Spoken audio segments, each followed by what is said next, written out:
Hello hello hello, कैसे हो सब। एक और नई वीडियो में बहुत बहुत बहुत स्वागत है आप सबका। पहले तो सबसे सॉरी, सब लोगों को sorry, because it's been couple of days मैंने वीडियोस अपलोड नहीं किया है, बिकॉज मेरी तबीयत थोड़ी ख़राब चल रही है। एंड आई थिंक कि भाई अभी कुछ दिन शायद वीडियो अपलोड ना कर पाऊँ मैं, बिकॉज तबीयत मेरी अभी थोड़ी ख़राब है। वीडियो स्टार्ट करने से पहले मैं एक इंपॉर्टेंट अपडेट देना चाहता हूँ। मैं अपने डिस्क्रिप्शन में अपने इंस्टाग्राम का लिंक दे दूँगा, उसको जाके ज्वाइन जरूर कर लेना। बिकॉज जितना भी अपडेट्स हो गए एन फेस्टिव है, एन से रिलेटेड हो गया या फिर वीडियो से रिलेटेड हो गए, जितना भी अपडेट होता है वो मैं उसी इंस्टाग्राम पे डालता हूँ। जाके उसको ज़रूर से चेकआउट करना, उसको फॉलो ज़रूर कर लेना। ये वीडियो जो है कंटिन्यूशन है पार्ट 1 का। This is part 2 of chemistry practice session. अगर आप लोगों ने पार्ट 1 नहीं देखा है तो गो चेक दैट आउट। अपने सर्च बार में लिखो chemistry practice session part 1 forensic science by जय, वीडियो मिल जाएगा आप लोगों को, उसको चेकआउट कर लेना। बहुत इन्फॉर्मेटिव वीडियो है, ठीक है। And this is part 2। Part 2 में स्टार्ट करते हैं आज की वीडियो। पार्ट 1 में मैंने 20 क्वेश्चन तक कवर कर लिया था। पार्ट 2 में 21 क्वेश्चन से कवर करने वाला हूँ मैं। क्वेश्चन नंबर 21 पढ़ते हैं। Question number 21, which of the following molecules contains a triple bond, H2O, O2, N2 या CH4। इनमें से कौन से मॉलिक्यूल पे ट्रिपल बॉन्ड होता है? इन सब में से अगर आप लोगों ने पढ़ा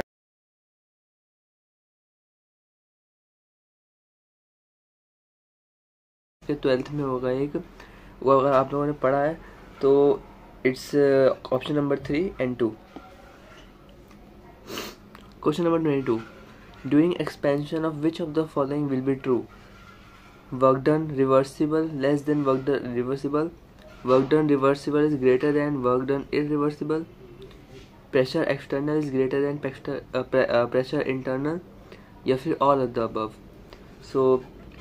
एक्सपेंशन टाइम अगर आप लोगों ने थर्मोडायनेमिक्स पढ़ा है तो थर्मोडायनेमिक्स में आप लोगों ने पढ़ा होगा एक्सपेंशन के टाइम जो होता है और रिवर्सिबल वर्क डन जो होता है वो ज़्यादा होता है इरिवर्सिबल वर्क डन के। It's question answer number 2, reversible work done is greater than irreversible work done. Question number 23. The oxidation state of oxygen in hydrogen peroxide is H2O2, that is hydrogen peroxide। उसमें जो oxygen का oxidation state कितना होता है वो पता लगाना है इसमें। ऑप्शन देखो -2 प्लस -1 +2 या फिर 0। आप लोग इसमें फॉर्मूला लगा सकते हो अपना, जो आप लोगों ने पढ़ा होगा फॉर्मूला लगाओ इसमें और इसको सॉल्व कर लो पॉज करके। आई होप ये सॉल्व कर लिया हो पॉज करके इसको। इसका आंसर देखो, इसका आंसर है option number 2, that is -1। Question number 24, H2SO4 act as reducing agent, oxidizing agent, catalyst, acid as well as an oxidizing agent। तो वो आप लोगों ने 10th में भी अपने पढ़ा होगा। 10th में जो आपका चैप्टर था प्रिपरेशन ऑफ सल्फ्यूरिक एसिड, तो उसमें आप लोगों ने पढ़ा होगा कि sulphuric acid that is H2SO4 is a acid as well as an oxidising agent. इसका आंसर होगा option number 4, acid as well as an oxidising agent. Question number 25. Which of the following does not belong in the category of electrochemical cells? Electrochemistry में electrochemical cells के बारे में है, तो electrochemical cells में इनमें से कौन सा इलेक्ट्रोकेमिकल सेल में नहीं आता है? Voltaic cell, photovoltaic cell, electrolytic cell या फिर फ्यूल सेल। इसका आंसर होगा option number 2, that is photovoltaic cell. Question number 26. What effect does temperature have on the half-life of first order reaction? जो first order reaction का half life होता है उसमें जो है टेम्परेचर क्या होता है, चेंज होता है या फिर कैसा होता है, जो है सेम रहता है वो बताना है इसमें। जब आप फर्स्ट ऑर्डर रिएक्शन का हाफ लाइफ का ग्राफ देखेंगे, half life and temperature graph देखेंगे, तो उसमें देखना कि ग्राफ जो होता है टेम्परेचर का वो जो है ग्रेजुअली डिक्रीज़ करता है। इसमें ग्रेजुअली डिक्रीज का ऑप्शन नहीं है, डिक्रीज का ऑप्शन है। इसका आंसर होगा ऑप्शन नंबर 2, डिक्रीजेस। अगर ऑप्शन में ग्रेजुअली डिक्रीज एंड डिक्रीज दोनों होता तो आप ग्रेजुअली डिक्रीज करेंगे। Okay. Question number 27, which of the following about cathode is correct? Oxidation occurs at cathode, electron move into the cathode, usually denoted by a negative sign, it usually made of insulating material. Cathode में oxidation नहीं होता, reduction होता है। And ये electron move into the cathode, सही बात है। Cathode में पॉजिटिव साइन होता है, दैट्स द इलेक्ट्रॉन जो है अट्रैक्ट हो जाता है कैथोड की तरफ। Usually denoted by negative sign, नहीं नेगेटिव साइन होता तो इलेक्ट्रॉन तो अट्रैक्ट होता है नहीं, वहाँ पॉजिटिव होता है इसलिए इलेक्ट्रॉन अट्रैक्ट होता है, ठीक है। Usually made of insulating material, नहीं इंसुलेटिंग मटेरियल से नहीं बनता वो। So option number B is the correct answer, electron move into the cathode. Which type of magnet is weakly attracted towards magnetic field? Diamagnet, ferromagnet, paramagnet और super magnet. सो इस तरह question बहुत बार आ जाता है आपके फिजिक्स में भी चैप्टर है मैग्नेटिज्म, उसमें भी ये वाला क्वेश्चन हो सकता है कि ये वाला क्वेश्चन वहाँ पूछ ले जाए, लेकिन मैं ये नहीं कहूँगा कि ये इसी तरह क्वेश्चन आएंगे, ये एक्सपेक्टेड नहीं है कि ये क्वेश्चन आए, ये बस आपके प्रैक्टिस के लिए, ओके। सो इस आंसर को देखो, मैग्नेट जो होता है तो मैग्नेटिक फील्ड में जो वीकली अट्रैक्ट हो जाता है मैग्नेट, वो आपका पैरामैग्नेट होता है, ठीक है। सो याद रखना ये बात। तो इसका आंसर होगा option number 3, that is paramagnet.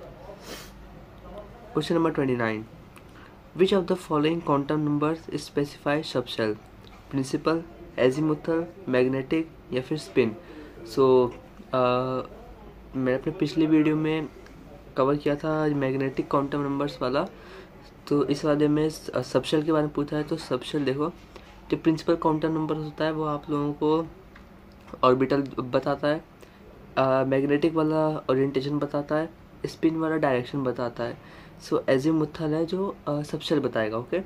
सो याद रखना, अगर क्वेश्चन कभी इस तरह से घुमा के दे देता है कि जो एजीमुथल क्वांटम नंबर है वो क्या स्पेसिफाई करता है, ऑर्बिटल, सबशेल, ओरिएंटेशन, डायरेक्शन, तो याद रखना सबशेल, ओके। तो दोनों वे में इस तरह क्वेश्चन को दोनों वे में पढ़ा करो, ओके। क्वेश्चन नंबर 29 का आंसर देखो, option number 2, that is azimuthal quantum numbers. Question number 30, bond length of ethane, acetylene and benzene follows the order 1, 2, 3 या फिर 4, 1, 2, 4, 3, 1, 4, 2, 1 या फिर 3, 4, 2, 1। इसका आंसर देखो, इसका आंसर होगा आप लोगों का ऑप्शन नंबर 3, डेट इज 1, 4।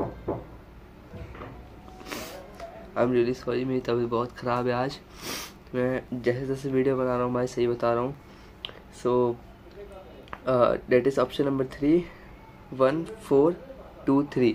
सो इसका रीज़न समझना ज़रूरी है, रीज़न समझ लो। इसका जो एस करेक्टर होता है आपका कार्बन हाइब्रिड ऑर्बिटल्स का, वो इंक्रीज जब करता है तो बॉन्ड ऑर्डर जो है इंक्रीज करता है, and bond order is inversely proportional to bond length. That is जब बॉन्ड ऑर्डर इंक्रीज करेगा तो बॉन्ड लेंथ डिक्रीज कर जाएगा।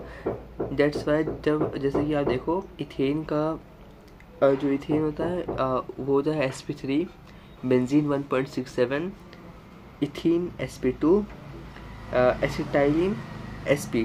तो बॉन्ड लेंथ जो होगा वो होगा 1, 4, 2, 3, 1, 4, 2, 3, 1 इथेन, 4 दैट इज बेंजीन क्योंकि 1.67 जो कि sp3 से थोड़ा सा कम रहता है इसलिए, then 2 that is ethene, and then last is acetylene, क्योंकि एसिटाइलिन का सबसे ज़्यादा होता है बॉन्ड ऑर्डर, इसलिए उसका बॉन्ड लेंथ सबसे ज़्यादा कम है। सो आई होप ये क्वेश्चन आप लोग क्लियर हो गया होगा। क्वेश्चन नंबर 31 बढ़ते हैं। IUPAC name of CH3CHO is, CH3CHO का IUPAC नेमिंग क्या है? एसिटल्डिहाइड, फॉर्मेल्डिहाइड, फॉर्माइल क्लोराइड या फिर इथेनॉल। सो CH3CHO का IUPAC नेम होता है एसिटल्डिहाइड। कुछ तो अगर फॉर्मेल्डिहाइड कर दिए हो तो वेट रुक जाओ, फॉर्मेल्डिहाइड होता है HCHO का, याद रखना है बात। HCHO जो होता है वो होता है फॉर्मेल्डिहाइड, CH3CHO होता है आपका एसिटल्डिहाइड। सो इसका आंसर होगा एसिटल्डिहाइड, ऑप्शन नंबर 1।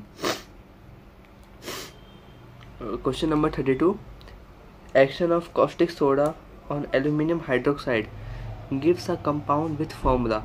जब एल्यूमिनियम हाइड्रोक्साइड को कॉस्टिक सोडा के साथ रिएक्ट कराते हैं तो जो कंपाउंड बनता है वो कंपाउंड कौन सा, उसका फॉर्मूला क्या है उस कंपाउंड का?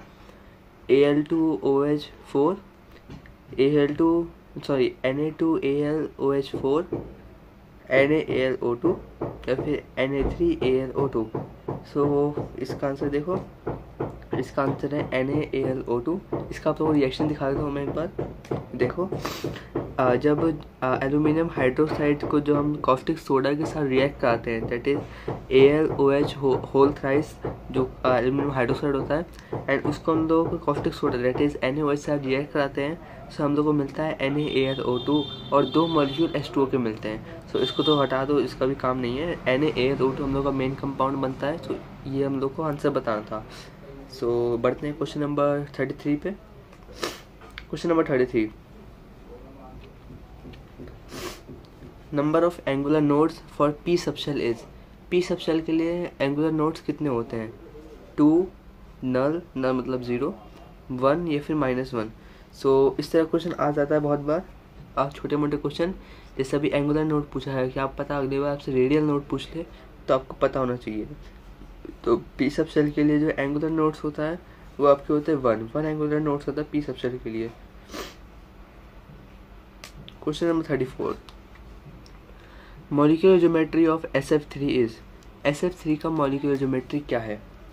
ऑक्टाहेड्रल, टेट्राहेड्रल, स्क्वायर प्लेनर या फिर ट्राइगोनल पिरामिडल। इन चारों में से कौन सा जो है मॉलिक्यूलर ज्योमेट्री है SF3 का? सो जो प्रैक्टिस बहुत सारा किया उसको तुरंत देख कर पता चल गया होगा SF3 का मॉलिक्यूलर ज्योमेट्री क्या है, क्योंकि बहुत ज़्यादा ये बेसिक क्वेश्चन है, बार बार पूछा जाता है।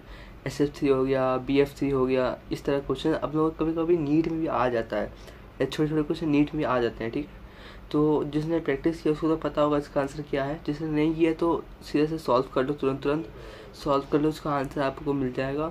इसका फॉर्मूला आता है, आप लोगों ने पढ़ा होगा, जो इसका फॉर्मूले से इसको सॉल्व करो, मॉलिक्यूलर ज्योमेट्री निकालो। इसका मॉलिक्यूलर ज्योमेट्री होता है ट्राइगोनल पिरामिडल। इसका आंसर दिखा देता हूँ, देखो।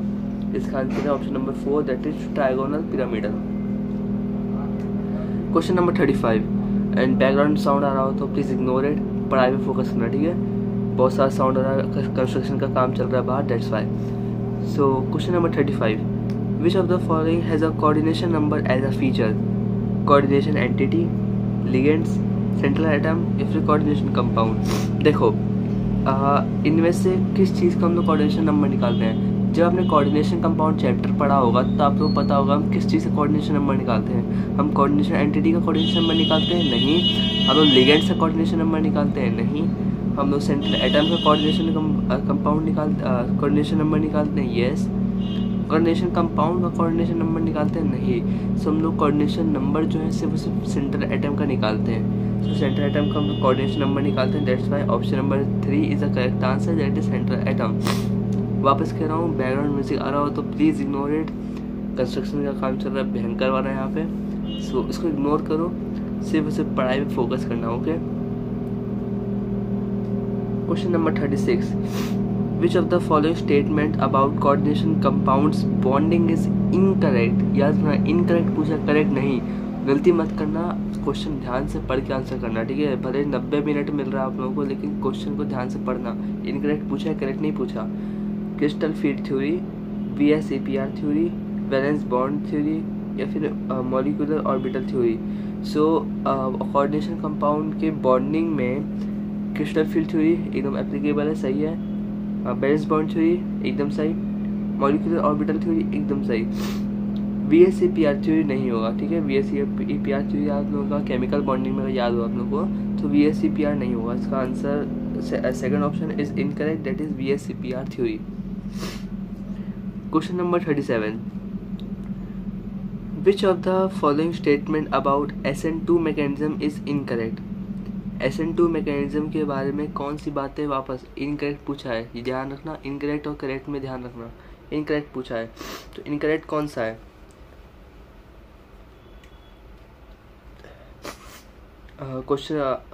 Answer number 1, that is transition state is stable.